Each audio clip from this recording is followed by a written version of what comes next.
I knew something was wrong the moment she paused in the doorway.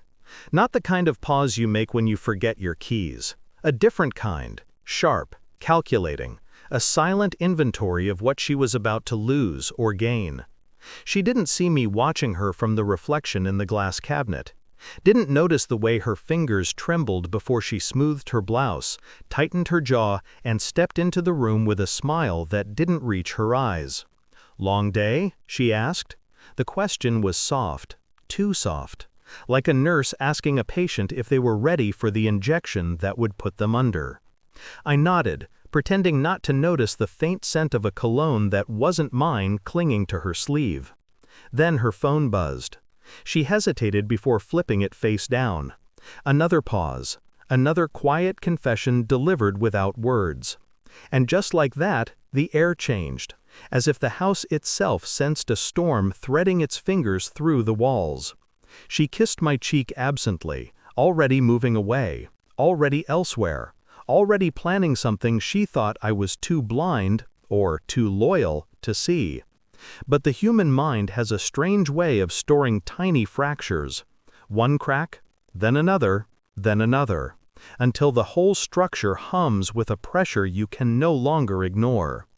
That night, lying beside her in the dark, listening to her steady breathing, I felt it happen, the shift, the moment the floor dropped out. And the memory hit me like a blade sliding between ribs. The whispered conversation I'd overheard 3 weeks earlier. Her voice soft, almost giddy. "He has no idea. Once the deal is signed, I'll file. He'll walk away with nothing. My name, my life, my wife." Reduced to a strategy. I didn't move. I didn't breathe. I simply opened my eyes into the darkness and let the truth sit with me like a shadow settling into its rightful place. It wasn't the betrayal that stunned me. It was the efficiency of it. 12 years of marriage. 12 years of helping her build a company from nothing. Late nights, silent sacrifices, the kind of devotion you only give once in your life. But in her world, loyalty wasn't love. It was leverage, and I had become a liability. At first, I tried to rationalize it. Maybe I'd misheard. Maybe exhaustion had twisted her words into something darker. Maybe the edge in her voice wasn't excitement but stress. Humans cling to denial the way drowning people cling to sinking debris. It doesn't matter that it drags them under. But small things kept slipping through. A comment about timing. Her sudden interest in separation agreements, her impatience when I mentioned future plans, and then the documents she forgot to close on her laptop, drafts of a divorce filing, asset breakdowns, notes about minimizing payout exposure. Minimizing, as if I were a miscalculated expense. The woman I once believed in had already replaced our history with a strategy memo. The realization didn't shatter me. It hollowed me out slowly, quiet, unseen, unavoidable. I never confronted her. People reveal more when they think you're blind. So I played the devoted husband, the supportive partner, the man she believed she had outgrown. Meanwhile, I traced every thread she'd tried to hide. Phone logs, emails she thought she deleted, calendar entries marked with bogus meetings. And the most important discovery of all, her company, our company in truth, was built on a patent she had always claimed was legally hers. But the design, the code, the architecture, they were mine. 75% of the foundational technology carried my signature, buried deep in the back end, the kind of fingerprint no lawyer could erase. She never noticed. She never thought she needed to. And while she prepared to cut me out, I quietly prepared something of my own. Meetings held off-site, contracts reviewed under NDA, a buyer who understood both the value of my patent and the poetic symmetry of the situation. I didn't act out of rage. Rage is sloppy. I acted out of clarity. The confirmation email arrived at 7:42 a.m. Transfer complete. Patent sold. Ownership updated.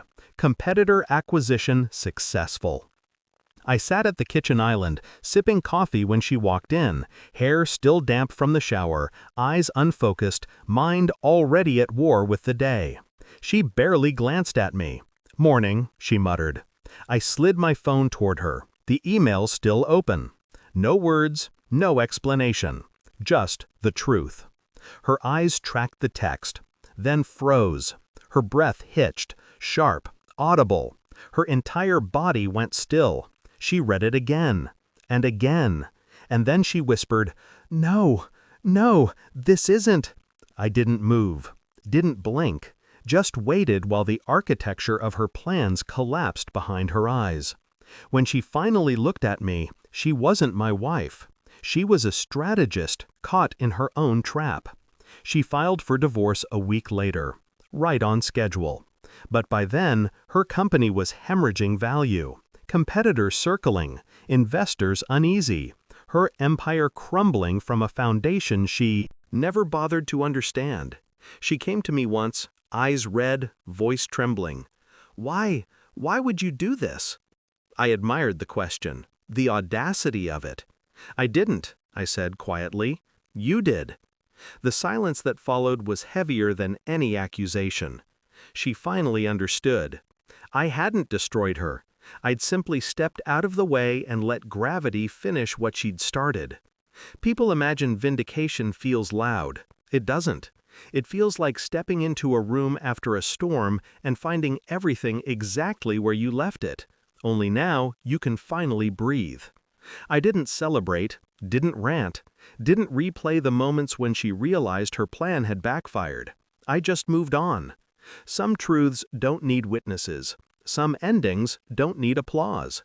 The last time I saw her, she looked at me with something like regret. But regret is just another form of hindsight, useful only to those who survive it. I walked past her without a word, and the quiet felt final. Because it was.